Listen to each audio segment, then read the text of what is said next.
नमस्कार मित्रांनो, GK. Story टेलरमध्ये तुम्हा सर्वांचं स्वागत आहे. तर मी आज पुन्हा एकदा घेऊन आलोय खास तुमच्यासाठी एक चित्तथरारक असा अनुभव. आतापर्यंत तुम्ही आपल्या चॅनलला सबस्क्राईब केलं नसेल तर नक्कीच सबस्क्राईब करा, जेणेकरून भविष्यात येणारे व्हिडिओज मी आपल्यापर्यंत पोहोचवू शकेन. तर चला जास्त वेळ न घेता आजच्या भयानक आणि चित्तथरारक अशा अनुभवाला सुरुवात करूया. कालची अमावस्या फार अस्वस्थ करणारी होती. मी नेहमीप्रमाणे कामावर गेलो. दिवसभराचे कामकाज संपवले अन घरी आलो. सध्या विधानसभेचे पावसाळी अधिवेशन चालू आहे. मला अधिवेशन ड्युटी आहे. पण काल अधिवेशनाचे कामकाज संध्याकाळी 6-6:30च्या सुमारास संपले. त्यामुळे मीही लवकर घरी आलो. पुढचा दिनक्रम नेहमीसारखा पार पडला. घरून डबा घेऊन मी माझ्या अभ्यासाच्या खोलीवर आलो. मी आणि माझा मित्र सध्या एका परीक्षेची तयारी करत असल्याने अभ्यासासाठी आम्ही भाड्याने एक खोली घेतली होती. काल शुक्रवार असल्याने मित्र कामावरून त्याच्या गावाला गेला. दर शुक्रवारी तो गावाला जातो आणि सोमवारी पुण्यात येतो. असो, मी जेवणाचा डबा घेऊन खोलीवर आलो. आल्या आल्याच मला जरा गुदमरल्यासारखं वाटलं. खोली कमालीची गार पडली होती. वास्तविक बाहेर खूप गरम होत होतं ढगाळ वातावरणामुळे, आणि या खोलीला वर स्लॅब नसून पत्र असल्याने खाली कायम गरम असते. पण आज प्रचंड गार वाटू लागली. लाईटच्या बटनांचे पॅनल दरवाजाच्या बाजूलाच होते. बटणे दाबली पण लाईट लागली नाही. बहुतेक लाईट गेली असावी. खिडकीतून बाहेर पाहिले तर आजूबाजूलाही लाईट नसल्याचे दिसत होते. मी जास्त लक्ष दिले नाही. अंधारातच हातपाय धुतले आणि मेणबत्ती लावली. जरा स्वस्त बसलो. डबा उघडून जेवायला सुरुवात केली. पहिला घास घेतो न घेतो तोच एका आवाजाने मी दचकलो. एखादं भांड सरकल्याचा आवाज होता तो. मी खाली पाहिलं तर माझा डब्बा वीतभर लांब सरकला होता. त्यातली चपाती अर्धी गायब होती. भाजीही अर्धी गायब झाली होती.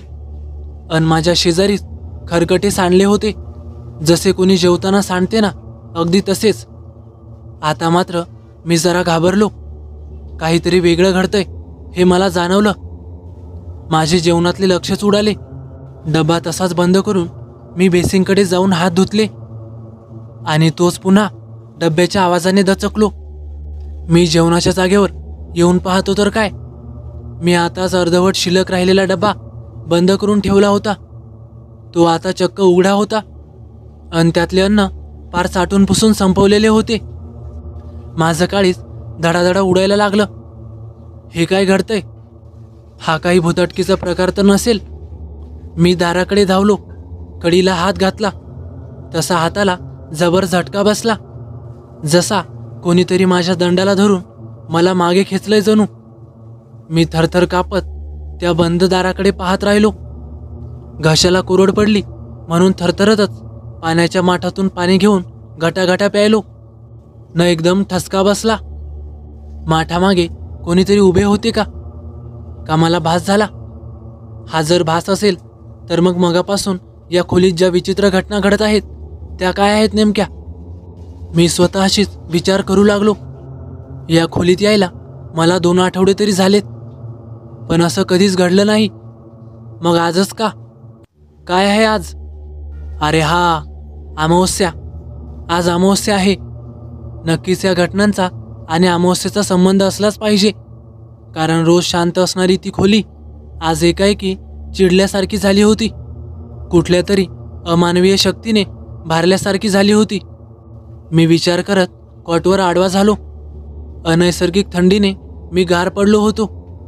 अंगावर चादर घेतली. मन सैरभैर झालं होतं. आता यातून सुटणार कसं काहीच सुचत नव्हतं. इतक्यात चादर खसकन अंगावरून कोणीतरी ओढली.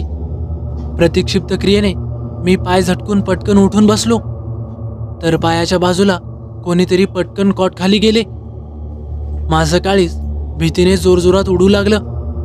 मी उठून मेणबत्ती हातात घेऊन ती कॉट खाली नेऊन पाहिलं अन भीतीने काळीज गोठलं. एक क्षणभरच मला लाल भडक रंगाचे 2 डोळे दिसले अन पुढच्या क्षणी तिथे काहीही नव्हतं. माझा श्वास फुलला होता. मी थोडे पाणी प्यायले अन देवाचे नाव घेत कॉटवर बसून राहिलो. थोड्या वेळातच मला झोप लागली. अत्यंत अशांत झोप. सारखी दचकून जाग येत होती. भयानक स्वप्ने पडत होती. आता नीट आठवत नाही, पण एका स्वप्नात मी माझीच अंत्ययात्रा पाहिली. मला तिरडीवर ठेवून मागे लोक चालत होते. सर्वजण स्मशानाच्या दिशेने जात होते. जाग आली ती डोळ्यावर आलेल्या उन्हाने.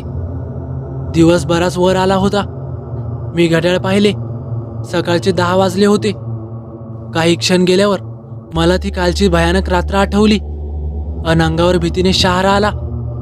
पण आता खोली एकदम निर्मळ वाटत होती. बदल स्पष्ट जाणवत होता. कालच्या त्या अभद्र रात्रीचा मागमूसही आता उरला नव्हता. आता ती एक साधी खोली होती. मी पटकन उठलो. शरीर धर्म उरकले अन बाहेर पडलो. पहिल्या मित्राला फोन केला अन त्याला थोडक्यात रात्रीच्या त्या भयानक घटना सांगितल्या व आपण खोली सोडतोय हेही सांगितले. त्यानेही जास्त आडेवेळे न घेता संमती दिली. छोट्या साध्याशा हॉटेलात जाऊन पोटभर जेवलो. जेवण झाल्यावर हॉटेल मालकाला जरा खोलीबद्दल विचारले तर त्याने कपाळावर आठ्या आणत सांगितले, दादा ती खोली चांगली नाही. तिथे त्या खोली मालकाचा एकुलता एक मुलगा अवघा 20 वर्षाचा असताना मेलेला सापडला होता. कशाने मेला, काय झाले नक्की काही माहीत नाही, पण लोक म्हणतात की त्याला जादूटोण्याचा नाद होता. कोणा बुर्रा बाबा नामक मांत्रिकाच्या तो नादाला लागला होता. तो मेला त्या दिवशी अमावस्या होती. तेव्हापासून त्या खोलीत अमावस्येला काही ना काही विचित्र प्रकार घडत असतात. तुम्ही जीवानीशी वाचलात दादा, देवाचे आभार माना. हे ऐकल्यावर मला दिवसा उजेडी घाम फुटला.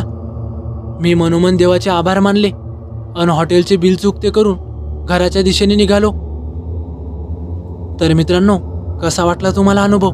आवडल्यास नक्की लाईक करा, कमेंट करायला विसरू नका. आणि हो, आपल्या चॅनलला आत्तापर्यंत सबस्क्राईब केलं नसेल तर नक्की सबस्क्राईब करा. तर चला भेटूया पुढच्या व्हिडिओत. धन्यवाद.